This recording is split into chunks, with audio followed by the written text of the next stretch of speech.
Here we go! Raindrops, drop top, smoking, no cooking the hot pot. Fucking on your bitch, yeah, that.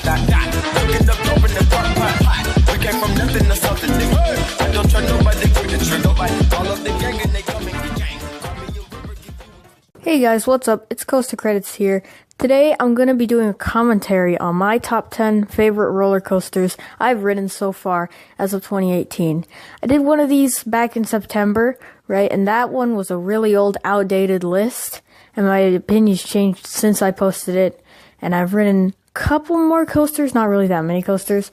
My list hasn't changed drastically, but it has changed a little. So why not just go ahead and talk about my new top 10 favorite roller coasters I've ridden in 2018. So coming in at number 10, this is Impulse at Knoebels, which is a Zyre Tower speed coaster. Now, this is commonly confused with a Gerstlauer Eurofighter, which looks very similar. Even the track looks similar, but they're not the same.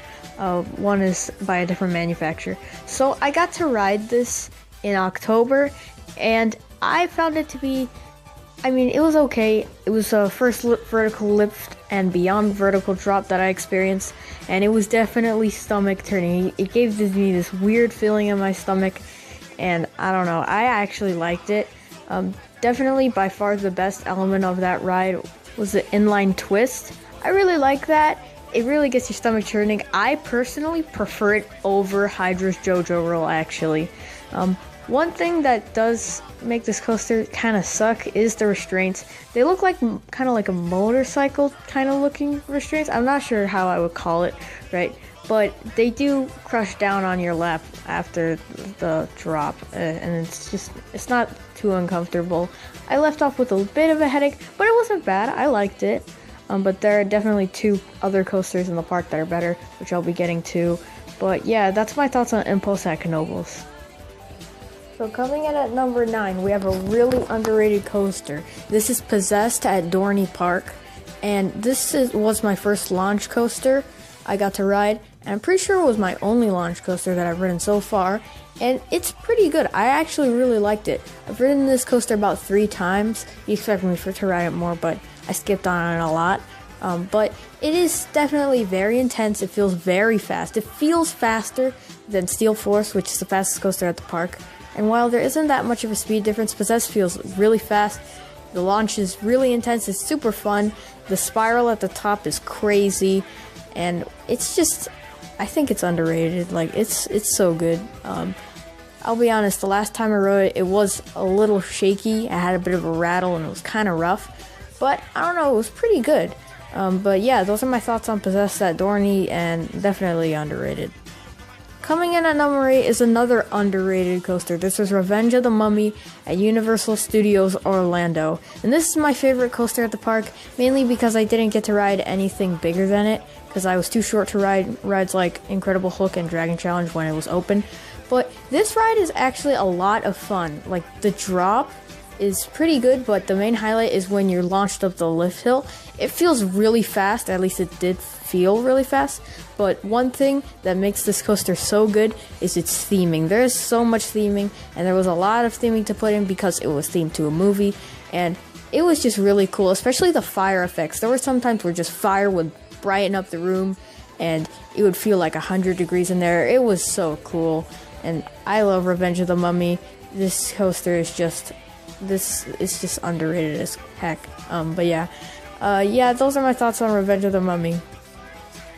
Next up, we have Hydra at Dorney Park, which is my first B&M, and it's a floorless coaster, and it's okay. Like, I'll be honest, it does tend to be really rattly and shaky most of the time when I got to ride them, and I've ridden this coaster more times than I can count, and I definitely say I have a strong opinion on it. Night ride. The night ride on this coaster is so good. It's not the best night ride in the park, but it's pretty darn close. And the JoJo roll is probably the best element on the ride. But most of the time in the day, it's very shaky. But at nighttime, it was so smooth, and I had such a great time on it. When I rode at night, I thought it was the best coaster at Dorney, but, opinions change. But Hydra, if you balance out the rattliness and all that with the night ride, I say it's a pretty solid ride, and probably my third favorite coaster at Dorney. Coming in at number 6 is Great Bear, which is a B&M invert at Hershey. And I think this coaster is actually really fun. Like, I'm not really a fan of forceful rides. I haven't really ridden many forceful rides, but this ride is not on the forceful side. It's more of a fun ride, and it's a lot of fun. Like, wow, I don't remember it that well. I only got to ride it twice, but I remember it being really fun, and it was pretty good, I gotta say. And it was one of the only not elite, but it was one of the only bigger coasters that I've ridden at Hershey, because when I went to Hershey, I only got to ride 5 roller coasters. That was GP, and that visit was not the best. I feel like I could have gotten such a better visit there, probably next year. But yeah, Great Bear's pretty good. Don't remember much of it, but I remember it was definitely a good ride. Coming in at number 5 is Twister at Knoebels, which is made by Knoebels. It's a really cool ride. Like, there's 2 lift hills. So what you do is you go out of the station, you go into this little dip, you go up the first lift hill, and then you just turn into another lift hill, which is where you reach the top. Then you do this little turnaround and you drop down, and it's actually pretty good. Like, I'll be honest, if there's one thing I don't really like about it, is that it is a little rough. Well, actually, it feels rough, but it's not painful. It's weird. I don't know. It's just, I like that it was not painful, but I don't know. It was kind of rough at the same time, but it didn't bother me that much because, like I said, it wasn't painful. Like, I've ridden coasters like Thunderhawk, which was rough and it was painful, but this coaster, I was surprised because it had the same restraints as Thunderhawk and all, but it wasn't painful, and it was definitely a lot more fun. Probably the best part is when you dip into the tunnel. That part is pretty cool. And yeah, Twister at Knoebels, it's a really cool ride. So coming in at number 4 is Talon. This coaster, I think, is a little overrated in my opinion. It's just okay. Most of the time, just about every time I've ridden this coaster, I left off with a bit of a headache. And I will tell you that it is not on the fun side, it's more on the intense, forceful side, especially with that helix. That helix is super forceful. My personal favorite part of the ride is when you dip down and do this bank turn, and then you go into a corkscrew. It's actually really cool. I really like that part. It's near the end of the ride, and I gotta say, this ride is pretty solid. Not the best coaster at Dorney, as some people say. Most people, actually. But it's pretty good. I do like it a lot. Now we have a bit of a more controversial pick. This is a number 3. We have Phoenix at Knoebels. Now, I only got to ride this coaster twice when I went, and I got like the closest you could get to row 3 and back row. Like, I didn't get to ride this in row 3. I didn't get to ride this in the back. No, instead I rode it in the second to back and row 4. Yeah, bad idea. But this coaster, it has a lot to talk about. Like, I'll be honest, the drop was kind of underwhelming. Like, it's not really anything. The turns were pretty fast. They felt pretty fast. And then, of course, there's the airtime. This coaster has crazy ejector. Like, wow, it's so good. I gotta say, there was one part of the ride where you go double up. The double up it gives you some great ejector. There was one time, right?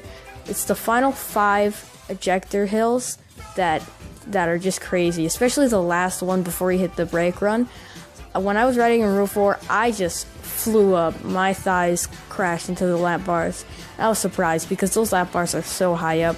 It's so freaking crazy. And I also got to ride this during Hollow Fun, so the tunnel was really nicely themed. And I gotta say, this coaster, yeah, it's definitely really good. I also got a plus because I got to ride it at night, but it was also pretty cold. But yeah, Phoenix at Knoebels, I'll be honest, it is a little overrated out of the 2 rides that I got out of it. And yeah, it's still a great ride, don't get me wrong, favorite wooden coaster, but it's, I don't know, I guess I'll have to ride it when I go to Knoebels next year, and I think it will be a lot better that time. Now, coming in at number 2 is what I think is the most underrated coaster of all time. This is Steel Force at Dorney. I swear, I have not heard that many conversation about this ride. This ride is so good. Like, I'll be honest, if there's one thing that probably what people complain about is that it doesn't have ejector. I'll be honest, yes, it does not have ejector, but it has really good floater. It wasn't running that well this year, 2018, but in 2017, this thing was crazy. I only got to get 3 rides out of it, but those 3 rides were just so good. Every time I was just left standing, and it was crazy. I gotta say, the best parts are the drop and the drop off the missed course brake run. Those 2 drops, they give you a lot of floater, a lot of sustained floater. It's really cool. I really do like this coaster a lot, especially those last few airtime hills. It's very good. Sometimes it runs pretty bad, but I think the pros definitely outweigh the cons. I mean, this coaster is just, it's so underrated. Like, and you can tell that I think it's really underrated because I put it above Phoenix. This coaster is just, it's so good. I absolutely love it. But there is one coaster that beats it out. So this final coaster is, of course, the one and only Sky Rush at Hershey Park. This ride was insane. So let me tell you my story about Sky Rush. So back when I went to Hershey, I've only went to Hershey once, and I was GP, okay?